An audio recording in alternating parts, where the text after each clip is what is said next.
نہیں کوئی غلط خبریں چل رہی ہیں. خان صاحب نے کسی پی ٹی آئی کے فرد کو یہ اختیار نہیں دیا کہ وہ مذاکرات شروع کرے. یہ اختیار عمران خان صاحب نے صرف اچکزئی صاحب اور علامہ ناصر صاحب کو دیا ہے. اچکزئی صاحب کا موقف اس کانفرنس میں سامنے آ گیا کہ ایک شخص میرے گھر ڈاکہ مارے, چوری کر کے چلا جائے تو میں اس کے ساتھ مذاکرات تو نہیں کروں گا. 8 فروری 2024 کو پاکستان کی عوام کے ووٹ پر ڈاکہ ڈالا, پورے نظام نے مل کر ڈاکہ ڈالا, اور یہ نظام آج بھی جتا ہوا ہے اس ڈاکے کو چھپانے میں. چوری اور ڈاکے کو صحیح قرار کبھی بھی, ایک جھوٹ کا نظام ہے, ایک ظلم کا نظام ہے, اس میں ایسا تو ہوگا. ہم اس کے خلاف لڑتے رہیں گے, ہم اپیلیں بھی دائر کریں. عمران خان کا فائنل پیغام, کیا پی ٹی آئی حکومت سے ہاتھ ملانے جا رہی ہے یا یہ صرف افواہیں ہیں؟ سلمان اکرم راجہ نے اڈیالہ جیل کے باہر کھڑے ہو کر مذاکرات کی تمام خبروں کو مسترد کر دیا. میرے گھر ڈاکہ ڈالنے والے سے بات کیسی؟ محمود خان اچکزئی کے سخت سوال نے نئی بحث چھیڑ دی. جیل میں ملاقاتوں پر پابندی, 8 فروری کا مینڈیٹ ڈاکہ اور اسٹریٹ موومنٹ کی تیاری. جانیے پی ٹی آئی کے اگلے بڑے قدم کی مکمل تفصیلات.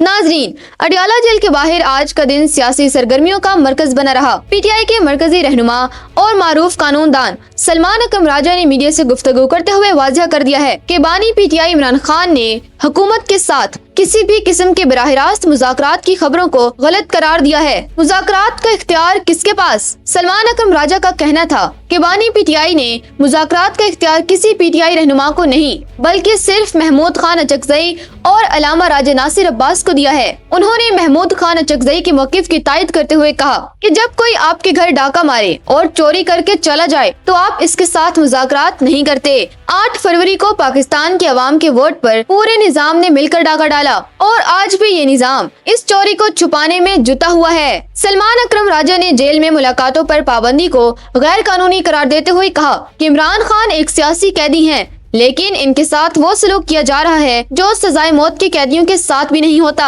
انہوں نے انتباہ دیا کہ اگر آج وکلا اور اہل خانہ کی ملاقات نہ کروائی گئی تو جیل کے باہر علامتی دھرنا دیا جائے گا. ان کا کہنا تھا کہ ہم آئین اور قانون کے مطابق اپنا حق مانگ رہے ہیں, لیکن حکومت کی ہٹ درمی جاری ہے.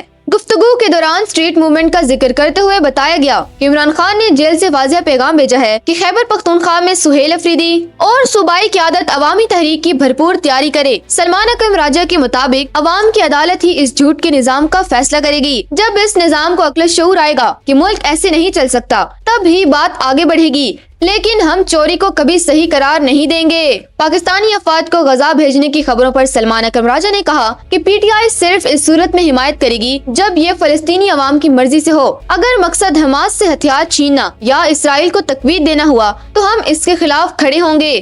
ناظرین, سلمان اکرم راجہ کی گفتگو سے یہ صاف ظاہر ہے کہ پی ٹی آئی اس وقت مینڈیٹ کی واپسی اور فریش الیکشن کے مطالبے سے پیچھے ہٹنے کو تیار نہیں. اب دیکھنا یہ ہے کہ حکومت کا اس مذاکرات سے انکار پر کیا جواب آتا ہے.